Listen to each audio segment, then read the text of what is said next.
제목, 이름을 쌓는 사람들, 이름을 부르시는 하나님. 본문 창세기 11장 1절 32절. 도입. 창세기 9장에서 하나님은 노아와 그의 자손들과 언약을 맺으셨고, 창세기 10장에서는 그 언약이 인류 가운데 퍼져 열방과 족속을 이루는 과정이 펼쳐졌습니다. 그러나 창세기 11장에서는 그 흐름 속에 잠시 멈추고 사람들이 다시 모여 하나님을 대적하게 되는 바벨탑 사건이 등장합니다. 바벨탑은 단순한 건축 실패가 아니라 인간이 자기 이름을 높이며 하나님을 배제한 대표적 사건입니다. 그리고 이 입장의 끝에서 하나님은 한 사람, 아브람을 통해 믿음의 계보를 새롭게 시작하십니다. 1. 인간은 하나 되어 하나님을 대적하려 합니다. 온 땅의 언어가 하나요, 말이 하나였더라. 언어가 하나였던 사람들은 신할 땅에 모여 성읍과 탑을 쌓기로 결심합니다. 자, 벽돌을 만들어 견고히 굽자. 자, 성읍과 탑을 건설하자. 우리 이름을 내자. 문제는 기술이 아니라 동기였습니다. 하나님을 위한 것이 아니라 자기 이름을 높이려는 욕망이었습니다. 인간은 언제나 자기 이름에 집착할 때 하나님의 영광을 가리게 됩니다. 하나님은 흩으심으로 인간의 죄를 막으십니다. 하나님은 그들의 성읍과 탑을 내려다보십니다. 그리고 이렇게 말씀하십니다.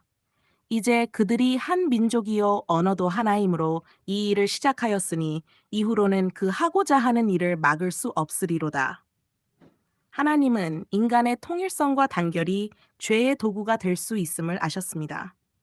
그래서 그들을 흩으시고 언어를 혼잡하게 하심으로 그들이 더 이상 교만한 연합을 지속하지 못하게 하십니다. 흩으심은 심판이면서도 동시에 은혜입니다. 하나님은 죄가 더 깊어지기 전에 그 진로를 멈추게 하셨습니다. 하나님은 흩어진 땅 위에 새로운 구원의 계보를 시작하십니다.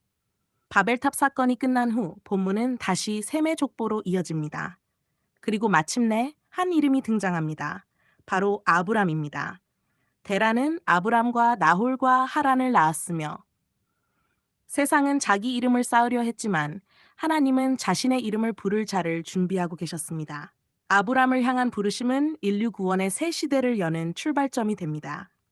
신약에서의 성취, 바벨탑은 인간의 이름을 위한 탑이었습니다. 그러나 사도행전 2장에서 성령 강림의 사건은 흩어진 언어들이 다시 하나로 이해되는 반전의 역사입니다. 각 나라 방언으로 하나님의 큰일을 말함을 듣게 되므로 성령 안에서 언어는 다시 통일되며 그 통일은 교만을 위한 것이 아니라 복음을 위한 것이 됩니다. 그리스도 안에서 모든 민족은 다시 하나님 이름 아래 하나 되는 구원의 공동체가 됩니다. 창세기 11장은 인간이 자기 이름을 위해 무너졌던 역사이지만 하나님은 그 무너짐 위에 자기 이름의 구원을 세우셨습니다. 우리가 쌓아 올린 탑은 무너질 수밖에 없지만 하나님이 세우시는 믿음의 계보는 영원히 무너지지 않습니다. 오늘도 우리는 이름을 쌓기보다 그 이름을 부르며 사는 자가 되어야 합니다. 이제 기도드리겠습니다. 세상은 자기 이름을 높이려 하고 우리는 그 안에서 또다시 교만을 쌓지만 하나님은 그것을 흩으시고 겸손히 주님의 이름을 부를 자를 부르십니다. 아브람처럼 말씀 따라 나아가게 하시고 흩어진 이 시대 속에서도 하나님의 이름을 드러내는 자 되게 하옵소서. 자기 이름을 위한 인생이 아니라 하나님 나라를 위한 인생으로 살게 하소서. 열방 가운데 당신의 이름을 높이시는 예수 그리스도의 이름으로 기도드립니다. 아멘. 다음 장은 댓글에 고정되어 있습니다.